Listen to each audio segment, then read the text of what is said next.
Latest news updates కోసం ఇప్పుడే download చేసుకోండి media effects app. Welcome to media effects. కల్కి 2898 ఏడి సినిమా రికార్డు వర్షం కురిపిస్తుంది. బాక్స్ వీసును షేక్ చేస్తుంది. ఇప్పటి వరకు 500 కోట్లు కలెక్షన్ చేసినట్టు టాక్. ముందు 1500 కోట్లు కలెక్షన్ చేయవచ్చని సినీ వర్గాల టాక్. అయితే దీంట్లో కమల్ హాసన్ క్యారెక్టర్ చాలా బాగుంటుంది. అతను చేసింది నెగిటివ్ రోల్ అయినా చాలా చాలా అద్భుతంగా నటించాడు. ప్రశంసలు కురిపిస్తున్నారు ప్రేక్షకులు. అయితే ఇటీవల కమల్ హాసన్ ఒక ఇంటర్వ్యూలో పాల్గొని ఒక విషయం చెప్పాడు. ఒక ఆసక్తికరమైన విషయం. రోబో సినిమా ఫస్ట్ కమల్ హాసన్, శంకర్ ఇద్దరు కలిసి చేద్దాం అనుకున్నారంట.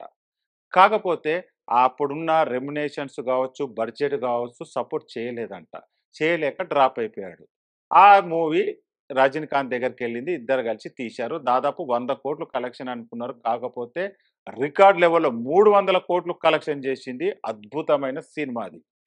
తర్వాత రోబోట్ 2 స్టార్ట్ అయింది. అందులో అక్షయ్ కుమార్ క్యారెక్టర్కు ముందు కమల్ హాసన్ అడిగారు శంకర్. అడిగితే కమల్ హాసన్ అన్నాడు, నేను ఇంకా హీరోగా కొన్ని సినిమాలు చేద్దాం అనుకుంటున్నా, అప్పుడే విలన్ క్యారెక్టర్ ఎందుకని నవ్వుతూ చెప్పాడంట. అప్పుడు ఆ క్యారెక్టర్ కూడా అక్షయ్ కుమార్ చేశాడు. అది కూడా భారీగా హిట్ అయింది.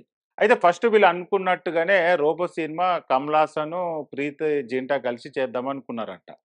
సరే నెక్స్ట్ అతను భారతీయుడు సినిమా రిలీజ్ త్వరలో ఉంది. చూద్దాం అది ఎన్ని రికార్డులు కలెక్షన్ చేస్తుందో.